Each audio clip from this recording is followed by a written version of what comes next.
Cette pièce s'appelle Cartographie du jeu. Pour construire cette pièce, je me suis appuyée sur une image que j'avais eue,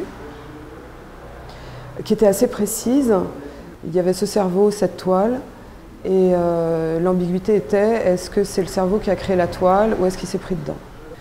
Et après coup, en ayant cette image en tête, je me suis donné à moi-même quelques explications, me disant que finalement, la question était de savoir si on était créateur ou victime de ce qui nous construit ou de ce qu'on construit, de ce qui nous soutient, de ce qui nous retient, de ce qui nous tient. Donc j'ai choisi parmi beaucoup de toiles d'araignée, une qui me servirait de modèle. Elle m'a probablement plu par son harmonie et à la fois par ses irrégularités, parce que l'irrégularité, pour moi, c'est la vie. Que de la même manière qu'un rythme cardiaque parfaitement régulier est pathologique, eh bien une vie parfaitement régulière est pathologique aussi.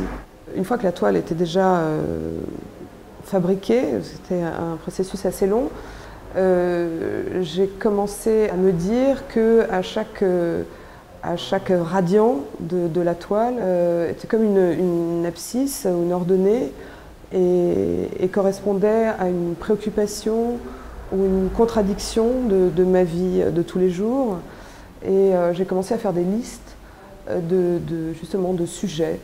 Par exemple, besoins et responsabilités. Jusqu'où mes besoins vont et à partir de quand commence ma responsabilité, à quel point c'était contradictoire ou complémentaire, à quel point, en tout cas, ce qui était sûr, c'est que mes décisions étaient sous-tendues par des questions de ce genre. Et après coup, je me suis dit que chacun pouvait faire sa propre cartographie du jeu, sa propre liste, éminemment personnelle et singulière, de ce qui le préoccupait, et que ça n'était qu'une métaphore de ça.